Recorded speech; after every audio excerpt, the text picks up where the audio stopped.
Welcome to King Said So, Africa's one land, one language, one currency, one army on King Said So. Africans can unite. Your Pan-Africanist podcast. Enjoy. Thank you very much for those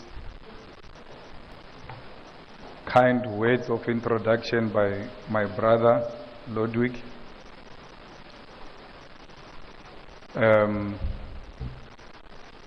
Dr. Zineta, Rolling, and your brother JJ, and the entire family of President Rolling,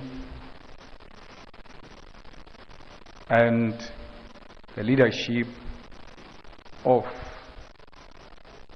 Arise, and the leadership of the NDCA, CPP, the student representatives, and the national youth organizations that are here, and all those dignitaries that made this possible.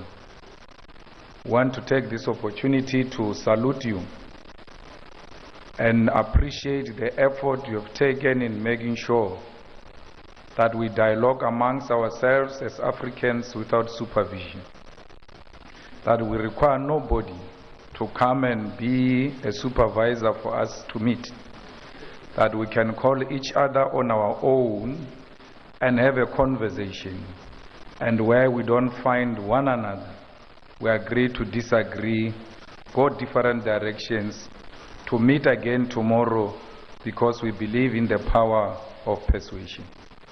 This morning I had an opportunity to meet President Mahama and President Kofo, and we also visited a very important leader of our revolution, because we believe in both the living and the dead.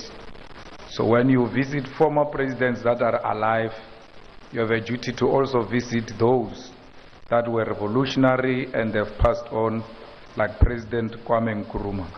So we are here today to really salute the good work he has done.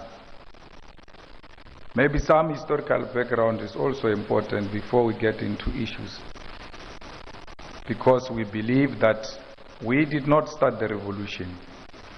We inherited the revolution, and therefore it's important to always remind ourselves of where we come from. Prior to European arrival, Ghana was home to powerful empires like the mighty Ashanti, renowned for their gold trade and military prowess. These societies had complex social structures, sophisticated cultural traditions, and well-developed trade networks. An early victim of European interests, the European presence in Ghana began with the Portuguese explorers who arrived in the 15th century, and from then till the 19th century, Ghana, then known as the Gold Coast, became a major source of enslaved people for the transatlantic trade. European powers established ports and trading ports along the coast, exchanging manufactured goods for enslaved Africans captured primarily from the interior regions. The forced removal of millions of people had a profound demographic and social impact on Ghana. It weakened communities, fueled interstate conflict, and led to cultural loss. The transatlantic slave trade left a deep and enduring mark on Ghana's collective memory. While acknowledging the trauma inflicted, it's important to recognize the resilience and resistance displayed by many communities and individuals during this period. However, it was the Dutch, British, and later the French who played more significant roles in the colonization of the Gold Coast, what is now called Ghana. The British gradually expanded their influence and control through trade and establishments of ports along the coastline. By the mid-19th century, the Gold Coast became a British colony.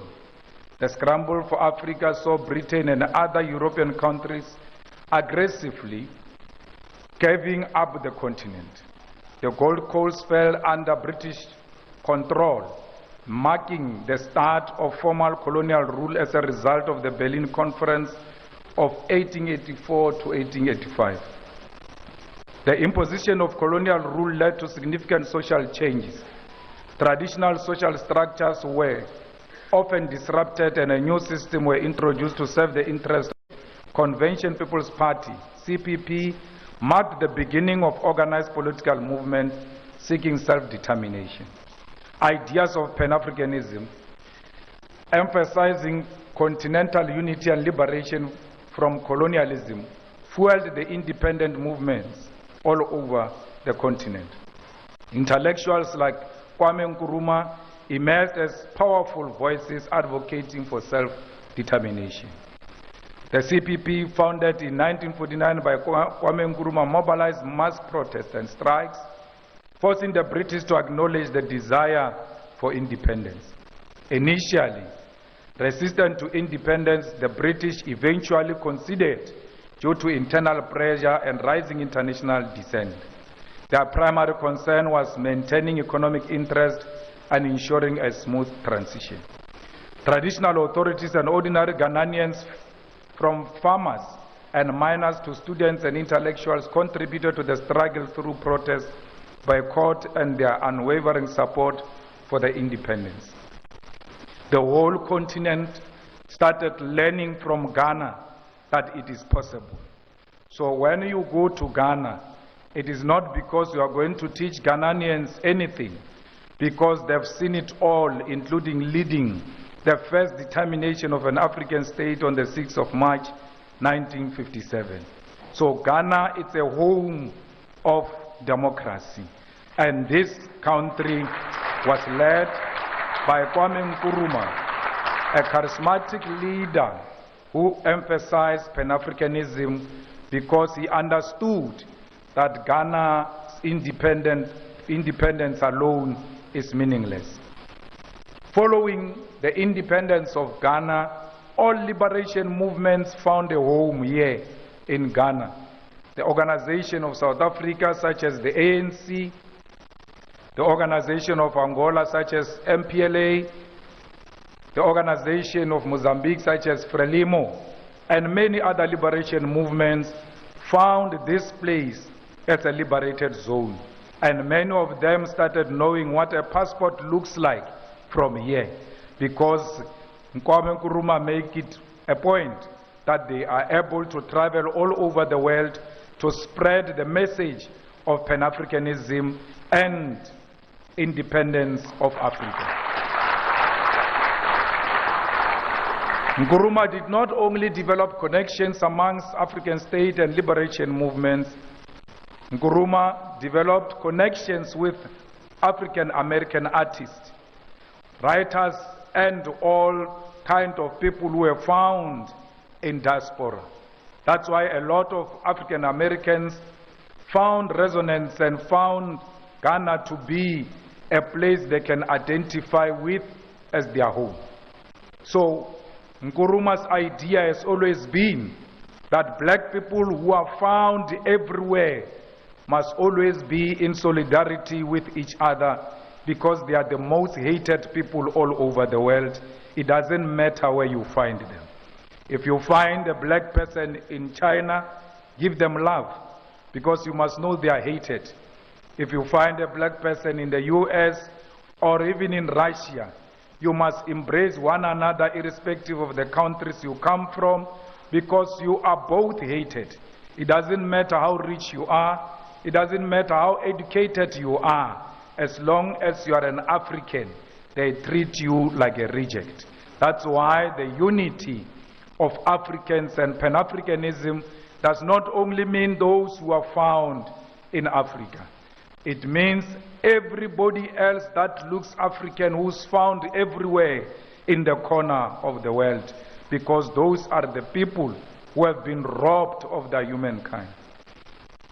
We also know that this country is the one that leads with successful succession which are peaceful.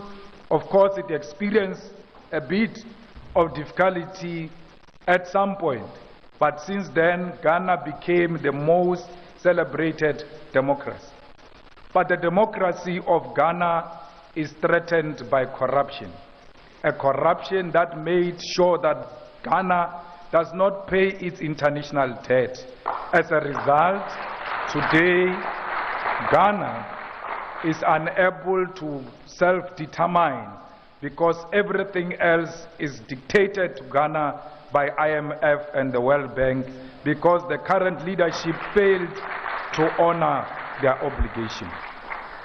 Corruption is a threat to a wonderful democracy anyway, because it's eating on the moral fiber of democratic dispensation.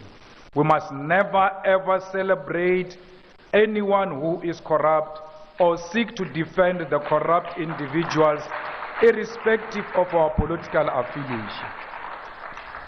Those who are stealing from the public purse now, they are stealing from the future. That's why they are unable to pay the debt now, and they will not be able to pay the debt in future. And it is you, the youth of Africa, that are going to inherit the debt, and you will not be able to develop your own countries.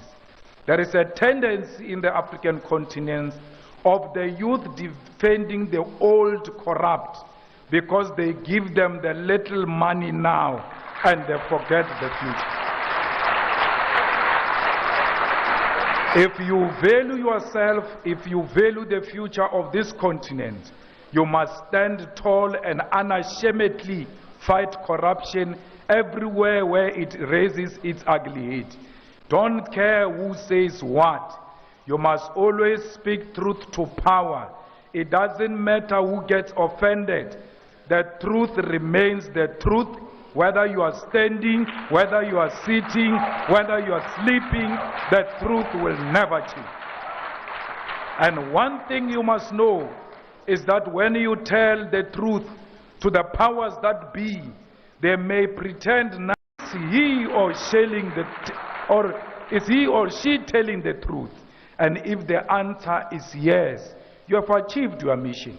They will never know they are corrupt until someone tells them on their faces that you are for yourself, you are for your family, you are for friends, you are for the politically connected, and you are not for our continent, because our continent is about the unity of African people that is based on economic ownership of the means of production.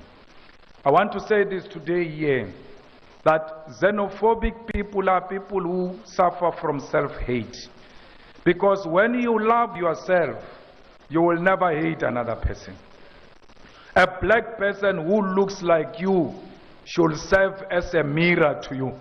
When you look at that black person, you must see yourself. And therefore, you cannot say the people from Ivory Coast are not needed here in Ghana. They are taking our jobs and our opportunities, because there is no Ivory Coast, there is no Ghana. There is no Nigeria, there is no South Africa. There is no Liberia, there is no Botswana. There is Africa. Because we never determined these artificial borders. Some people went to sit somewhere and decided to divide us. And they did that with a pen and took away our brains, because there is no wall. In other places there is no fence, yet we see the wall and the fence that doesn't exist. We are unable to break these imaginary artificial borders because our boss told us that we are divided.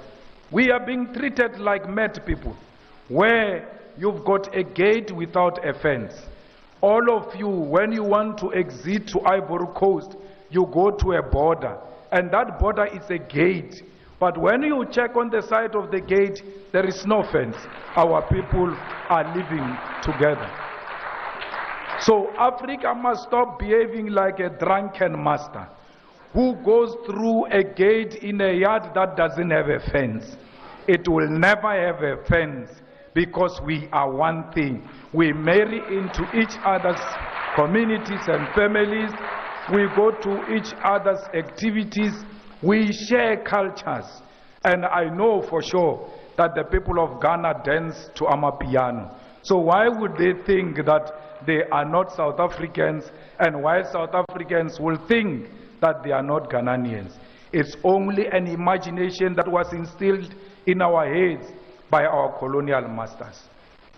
We have to make sure that as a new generation, we do away with this.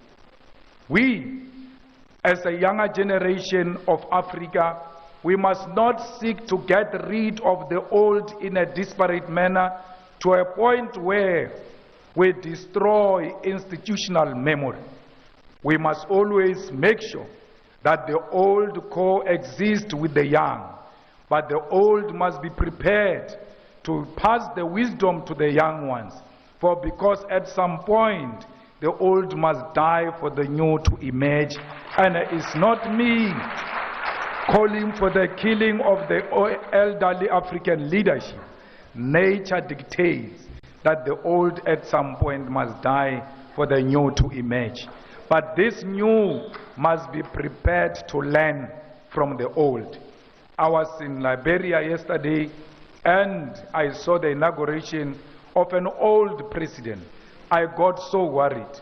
But when I saw the vice president, I left Liberia in a very comfortable way, because I saw a generational mix where the old and the young coexist in one office.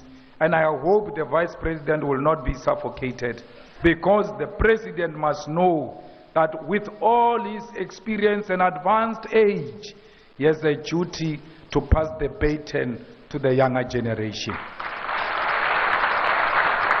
We call on all African leaders not to leave an office with a coffin.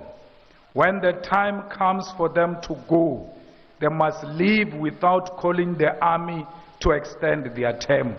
No one is born a leader. No one is a traditional leader in a political office. If you want to be a traditional leader, go and fight in your tribe for those type of issues.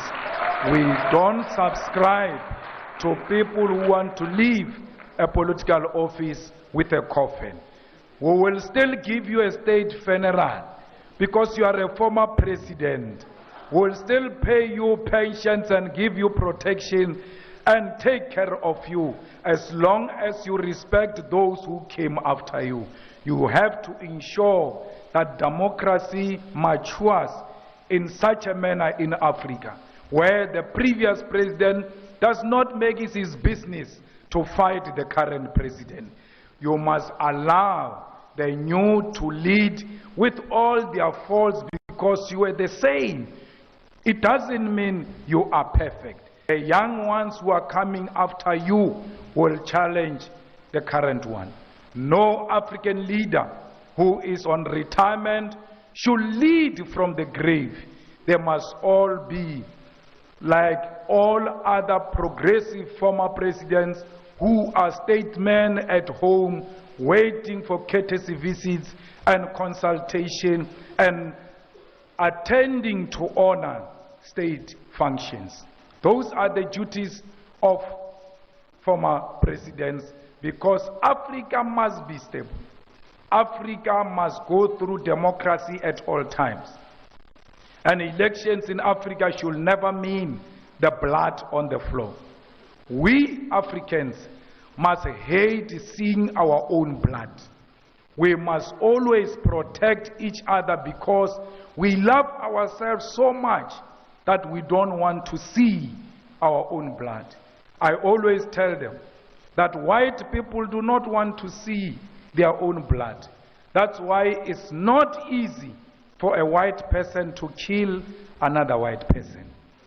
If a well-built white man comes in here and beat you up, and you are thin like me, don't try to fight fiscal, because you're going to be defeated. They are scared of their blood, look for an object, and threaten to throw that object on a white man. Is going to leave this wall running, not because he's scared of the object, but he knows that he can be injured by the object and he will see his own blood. Africans don't have a problem with seeing their own blood. We kill each other at the slightest provocation. We don't negotiate power. We force our way into power. And in most cases, we are not even the initiators of this violence. It is white people who sponsor the black on black violence. Because of the absence of black consciousness, we find it easy to kill one another. The killings must stop in Africa. In Africa, guns must be replaced by hugs. When we see each other, even when we disagree vehemently, we must agree to disagree in a brotherly and sisterly way, because we value each other's blood. Ghanaians, we must make sure that we refuse the suppression of media freedom, because without media freedom we are nothing. If there is anyone who can tell the world of any wrongdoing in Ghana and in South Africa and everywhere else, is the fourth estate. It must be protected. It doesn't matter how bad they write about you. You must protect their right to write. Because without that pen, you must know there is an ushering in of a dictatorship. If media is suppressed, if media can't write about corruption, if media takes bribes from governments, you must know those are the dark days of the African continent. Today, we've got our own platforms on the social media.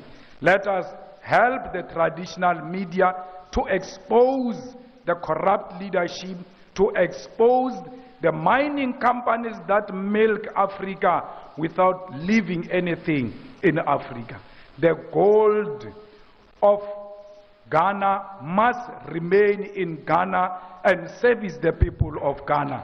The minerals of Ghana, the minerals of South Africa must service Africa. The EFF believes in one Africa where we've got one president. I know Kwame Nkrumah was accused of wanting to be a president of Africa. There was nothing wrong with that. The man qualified because he woke us up from the dead.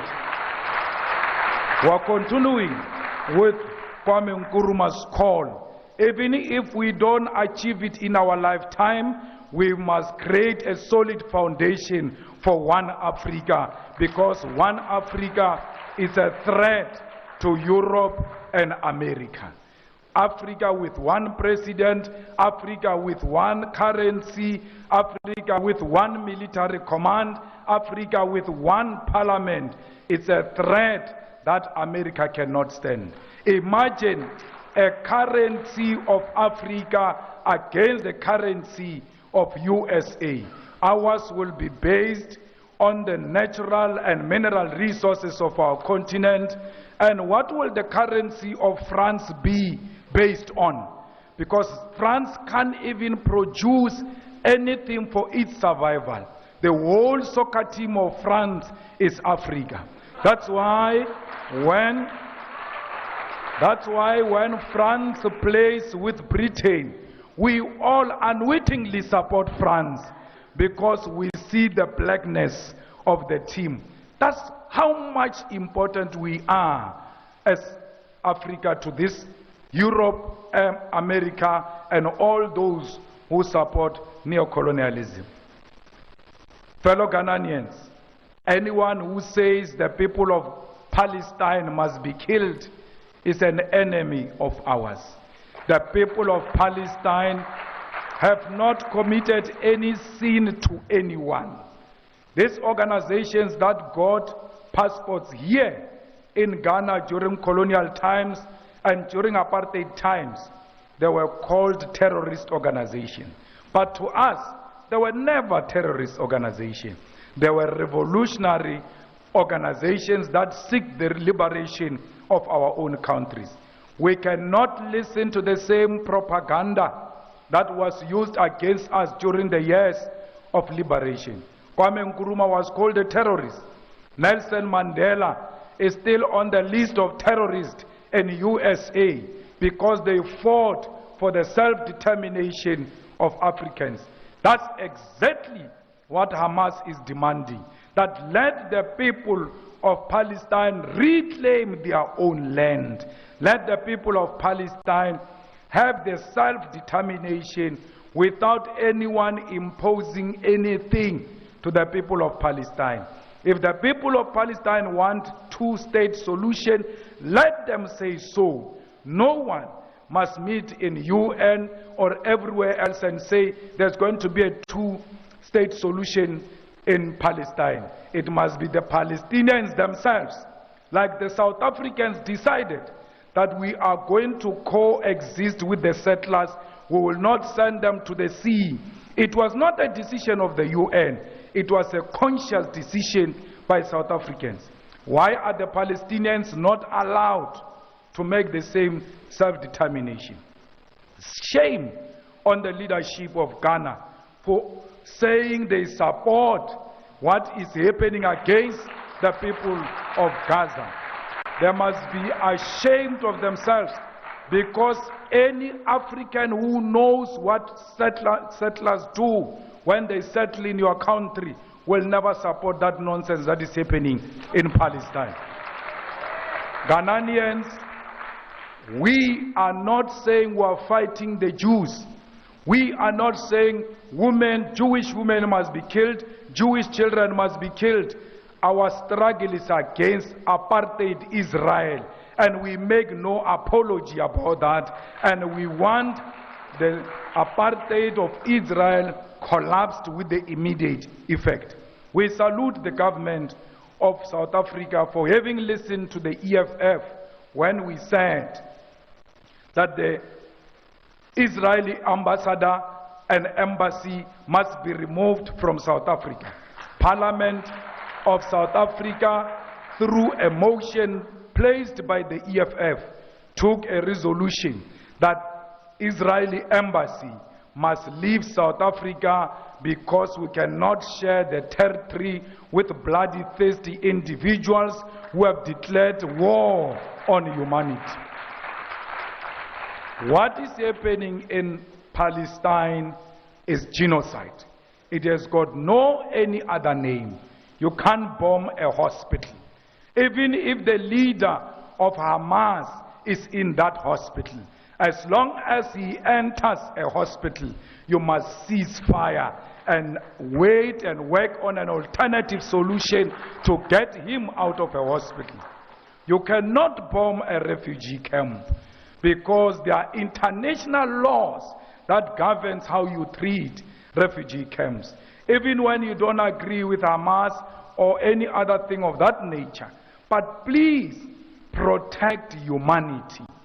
We need all those who want to give humanitarian support to be given a passage to enter Gaza, to send water, to send food, to send medical equipment and medicine in Gaza.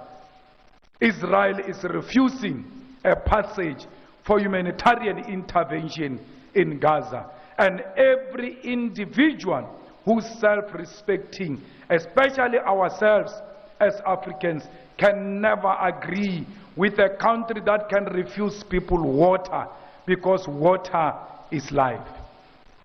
Ghanaians, the unity of this continent starts from here, because the determination, the self-determination of Africa started from here. When you got your first independence, we knew that day, that one day South Africa will be free. And when Frelimo won in Mozambique, we celebrated in South Africa as if that was our freedom. But we knew that the freedom of the people of Mozambique means the freedom of South Africa, because that's how we are connected. We celebrate each other's achievement. It started here in Ghana, it ended in South Africa. The unity of Africa must start here in Ghana, and will capture it in South Africa, because we always followed the leadership of the Ghanaian people. The economic freedom of Africa will start in South Africa. We want our land. We make no apology when we say we want our land. Our land was stolen, and we want it back without paying a cent. And no one must pay for a cent everywhere in Africa when they demand the expropriation of land without compensation. These people came and stole your car, and later on you discover your car. They say, it's true, it's your car, but pay us before you get this car back. And when you ask them why you say I must pay, they say we have put Mac wheels, we have improved the car, therefore you must pay us, irrespective of them being in possession of stolen property. Anyone in possession of stolen property is a criminal, and therefore anyone in possession of our land without our permission is a land thief, is a criminal, and must be identified as such. When I say to you, demand the land, and will lead that struggle from South Africa, I know land brings about everything. For you to have a hair salon, you need land. For you to have a small shop of IT, you need land. The beautiful beaches belongs to the land. The mineral resources, the gold, iron ore, copper, and all types of mineral resources belong to the land. That's why when they came to Africa, they did not steal our women or our men. They stole the land. They knew women and men will come with the land. That's why we need to start from where they started when they offended us.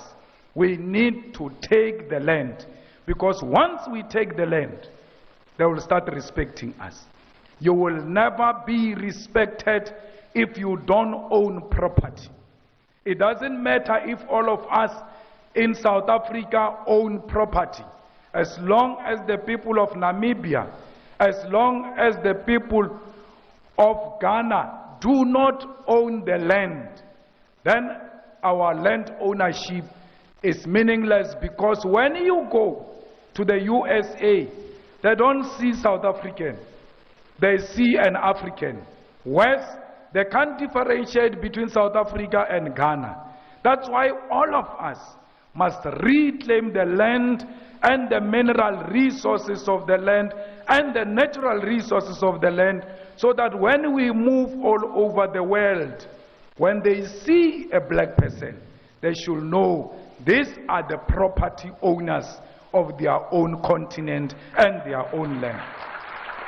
So when we fight for economic freedom, we should do so without being ashamed. Because political freedom that Kwame Nkrumah achieved and generations after him achieved is meaningless without economic freedom. You can vote until you are purple. As long as there is no bread on the table, that vote is meaningless. You must vote when you arrive at home. You must find bread, you must find free education, you must find quality public health, you must find reliable electricity, and not what we experienced earlier on. We must make sure that we own everything that belongs to us. So Africans, I don't care how many we are, we must believe in ourselves. At least be an individually liberated African who is not scared of colonizers, who is not scared of white people, who doesn't worship the establishment, who calls a spade a spade. That is the only way Africa will be respected. This continent is one. They might think they divided it. I can guarantee you now, like we saw when Ghana got liberated in South Africa, we said one day it will happen. It came many years after, but eventually it came. The unity of this continent is going to come. And when we call on each other to come into each other's countries, we must embrace that with ease. Me being here in Ghana, I don't feel like I'm in a different country. Because in this world, there is nothing different I'm not used to in South Africa. When I look at left or right, I see my brothers and sisters. When I walk outside and drive all over, I see the poverty of Africa that I see at home. So why would I claim I'm in a different home? Because conditions are the same. So when I'm here, I'm at home. When you are in South Africa, feel at home. South Africans are not xenophobic. South Africans are peace-loving people, and I extend my invitation to all of you to come and study in South Africa, to come and work in South Africa, to come and take your holidays in South Africa, because it is your home too. The same way you welcomed us here, we'll welcome you in South Africa. Thank you very much.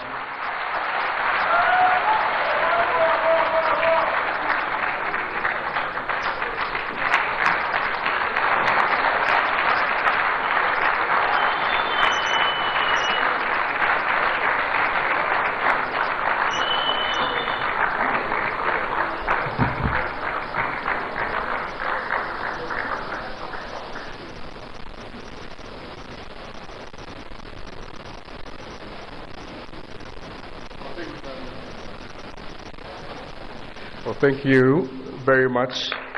Round of applause again, ladies and gentlemen. Wow.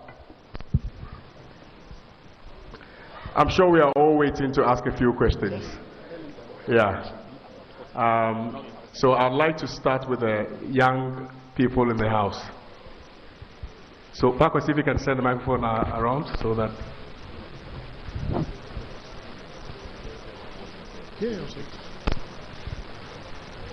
So, questions specific to what he said, and we shouldn't go beyond the periphery of what he said, so we have to be very confined. 4 people. I see a hand here. I see a hand over there. So let's start with this man.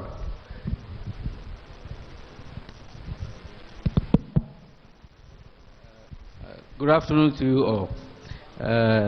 My name is Mr. J.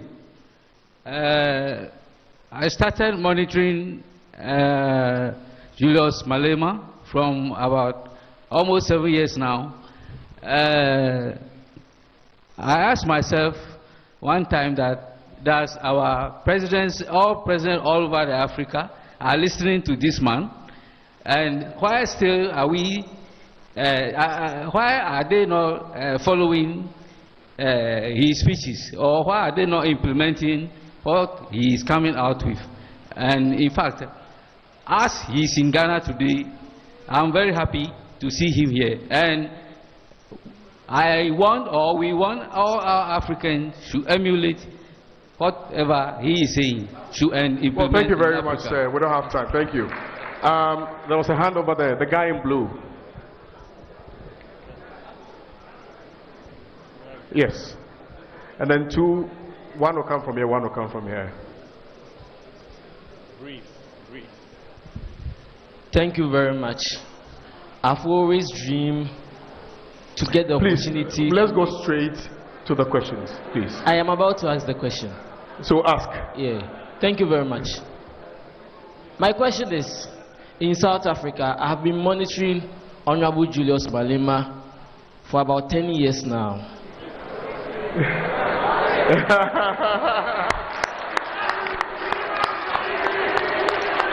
I have about 500 of his videos on my phone here. Wow. I post his videos on various days. My friends actually call me Julius Malema. My question is, there is this guy in South Africa called Inalalax who is spearheading an operation called Operation Dudula. I want to ask my president in waiting, that how is he going to push this guy out from South Africa to make sure that the blacks in South Africa enjoy as the way they will enjoy in their country. Thank you very much. Junior Malema, round of applause. Yes, you. How was it? Yes, sir. I saw this hand first, the one standing over here. Sorry. And then the chief at the back.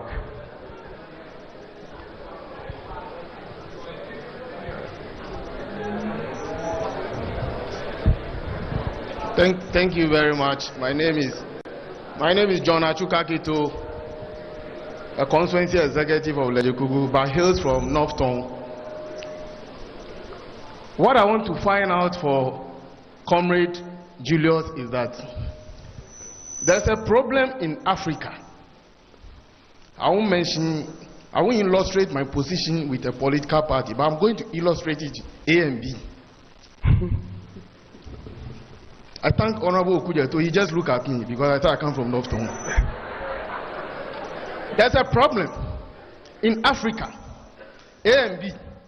If you are in A and there's a wrong going on in A, in your submission, you talk about, you call names, thieves, criminals. In Ghana, Africa, if there is a corruption going on in A, you can come out and say it. When you say it, you are the black sheep of the family. So I want to find out, do we really want to build Africa? The hypocrisy and the pretense is one too many. I thank God that my MP is here. He's a very vocal person. Let us speak truth to power. That is the only way Africa will come out from the deteriorating and the disgrace we go through. I won't talk much. Thank you very much. Aluta. The last one. Aluta. The man at the back in green. I saw him first, respectfully. Respectfully. Yes, sir.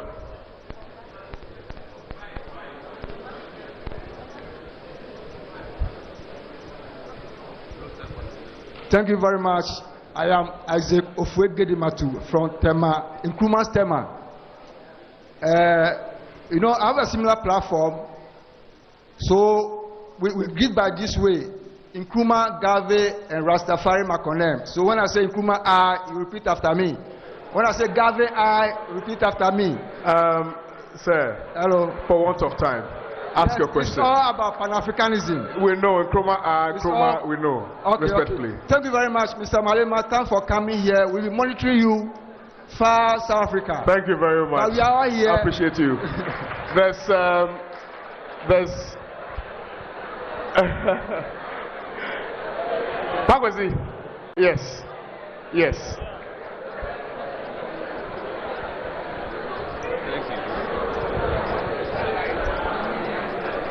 Thank you very much, Mr. Please, let's be silent, respectfully. Thank you.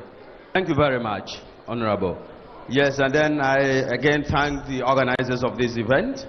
My name is, let me mention, okay, I'm Engineer Dr. Bright Sugbe of African Development Council. My concern here is that the continent have been seen as the producers of raw materials, and they want it to remain safe without any change.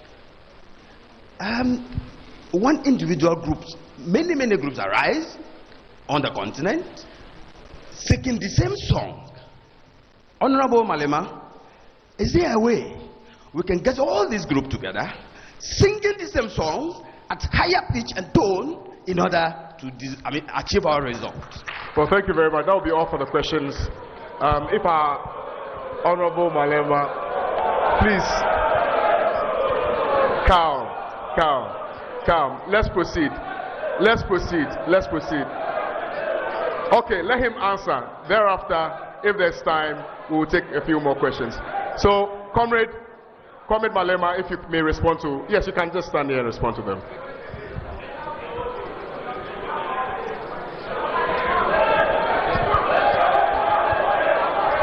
No, thank you. Yeah. Please, let's be calm. Let's be calm. Choboy. Choboy. Choboy. Thank you. So, thank you very much. I think most of the points were just complimentary, more than anything. Ntantalax is not a definition of South Africa. He wanted to use xenophobia for his rise to fame. Even Tudula movement did not belong to him. He went to hijack it for his own selfish interest, and we have reduced him to an insignificant molecule, and therefore no one can rise in Africa on the ticket of xenophobia. That is the beginning and the end of your political career. So anyone who says such politics is not worth entertaining, because they are short-lived politics and they will never be sustained, because politics are based on history, on philosophy, on ideology. Who of the ideological icons that are celebrated internationally and politically, progressively, was arisen into power on the basis of xenophobia? So that's why it's not sustainable. So please, such individuals who seek to project us as wrong people in South Africa, do not take them to heart.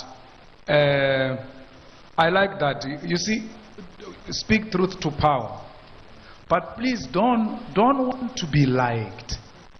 A lot of us, we suffer from wanting to be liked, especially being liked by people in power, because you seek favors. I seek no favor, for because I believe in myself. So you ought to believe in yourself. If you are an engineer like my brother here, if you are a doctor like my sister here, you've got the qualifications, you've got what it takes. You're not going to be scared of some illiterate because it comes from the bush and they say he's a soldier, a non-thinker, and you are scared that when I oppose this person, he will point a gun at me. You must tell him that put it here and shoot me and make sure I die, because I'm not scared of death. I'm scared to die before I die, because the day you stop telling the truth and you are pretending and you seek to be liked, you are dead. You are equal as a dead person, because you are not enjoying anything. So when I live here, I'm not worried there's someone who's going to call and say, those things you spoke about them there, pay me the money I borrowed you. I don't owe anyone anything, nothing. I don't seek favors from a white man, from colonialists, from anyone. So my brother, don't be scared. Don't try to really impress, because you are impressing corruption. You are not impressing that person. You want to be liked by corruption. So you can't seek love from corruption. Corruption is the destroyer of the future, and must be fought here in Ghana, and it must be fought in South Africa, and it must be fought all over Africa. So please, let's not be scared to confront the powers that be. You know, these people, when they came to enslave our people here, they were not coming to enslave people. They came to steal the minerals. They were not coming for us. Then they ended up fetching us as well to join the minerals. We were first like minerals. We were traded like minerals. When you think of undermining the democratic achievements that we've made, think of those people who were enslaved, put in boats, in their numbers chained, taken outside of our beautiful continent by force. And they could not chain you as an individual. They have to chain you 10 by 10. When the sea goes crazy and the boat can't stand the wind, they're thinking maybe it's overweight. In the middle of the sea, they take 10 of you, they push you out of the boat so that the boat can sail with the remaining slaves. When the boat continues to carry our people out of the continent, 10 of them pushed out, 20 of them pushed out, both their hands and feet chained. There is nothing so painful to die without a fight. That even when you know this shark is going to kill me, let me try, maybe I will be Moses and hold the mouth, and that time the shark is attacking you, you die with dignity because you have put some sense of fight. But our people did not have that dignity. They died chained. And we are not here to impress anyone who wants to undermine the legacy and the struggles of those people who died chained. We are not about these people who exist now. We are about President Rawlings. We are about Kwame Nkrumah. We are about all those who came before us. These ones that are still with us will be reminded of what we come from. Because they must never think they made us. They were made by those chained slaves. Every time you want to do wrong, every time you want to undermine the struggle and the unity of Africa, remember our people died chained. They could not put up a fight. We are fighting on their behalf and will never retreat until their dignity is restored. Thank you very much. Well, thank you very much. Thank you very much, Comrade Julius Malema. I'm sorry we may not be able to take any more questions.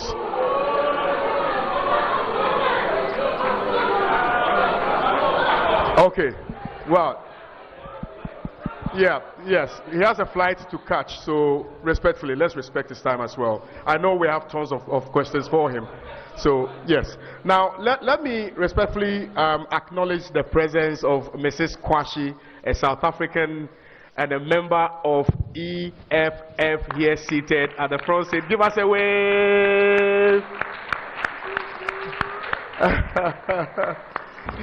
Right. That being said, we have a very wonderful presentation, but before then, I think it's imperative that I acknowledge Dr. Kofi Amwa, also known as Citizen Kofi, who was slated to speak today, but for want of time, he was unable to so do. But he's been very, very instrumental in the organization of this wonderful dialogue. I think it's important that we give him a round of applause, please. Also, a big thank you to African Development Council. You spoke. Sir, thank you very much for your support. We greatly appreciate your support. So, shall I invite up here Nanaya Jantua, former General Secretary for the CPP, to help us with the presentation, as well as my brother Ludwig and Bernard Mona. Please come up stage. We received lots of gifts from Batakari to Kente, for our wonderful comrade Julius Malema. Round of applause, please, for them. You see, the woman is upset because she intimates that I didn't give the woman a fair opportunity. But next time I'll do that. Yeah, next time I'll do that.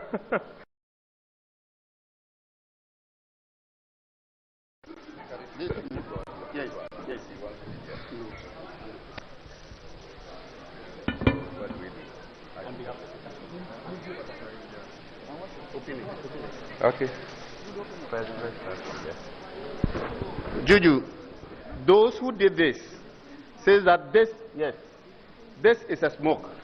And knowing the way the EFF dresses, someone is asking for a contract to produce this for EFF and design it. If we have to do African trade, then it must start from here. And so one was presented to you earlier, two more is here. And so it tells you that all the executives of EFF, when you resume, start wearing this. African solidarity. That's the lady that donated this. So they'll dress you with one.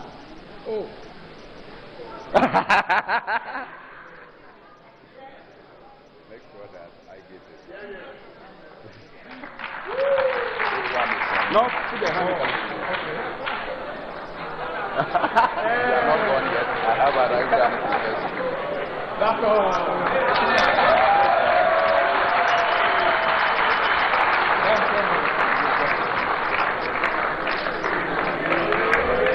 Now announce the Arise Ghana thing.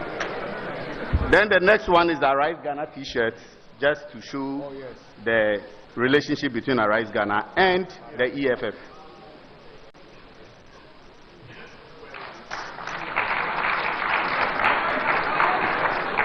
Arise. Thank you very much, Juju. Arise. Arise.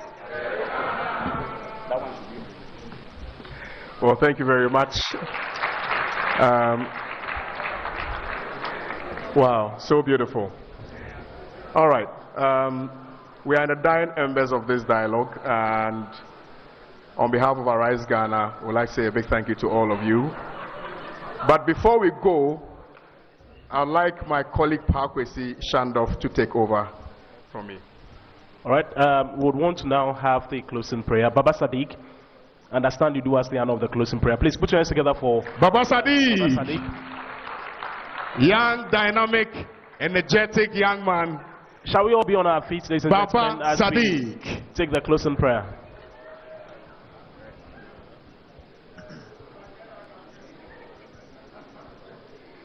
Bismillahir Rahmanir Rahim. Alhamdulillahi Rabbil Alameen. Ar-Rahmanir Rahim. Maliki Yawmiddin. Iyyaka na'budu wa iyyaka nasta'in. Ihdina as-siratal mustaqim. Siratal ladzina an'amta 'alaihim. Ghayril maghdubi 'alaihim waladdallin. We offer this prayer in thanks to Allah for a successful program. We offer this prayer for Allah. We beg for good health. We beg for good energy, wisdom, and the sense of fighting within us to see it through all. May Allah instill in us the sense of fight to see it to the end. We ask Allah to forcefully remove from among us corrupt leaders, liars, thieves, economic terrorists whose only call to leadership is to enrich their family and friends. May Allah truly liberate us from the wicked leadership and despots whose reign doesn't bear fruits. We pray for a prosperous Ghana and Africa that offers growth opportunities and sustainable livelihoods for all. Rabbi inni liman anzalta ilayha min ahyirin fakirun. Bismillahir Rahmanir Rahim. Kul huwallahu ahad. Allahu samad. Lam yalid wa lam yulad wa lam yakul lahu kufuwan ahad. Amen. All right. It's been a pleasure having all of you. Bye-bye.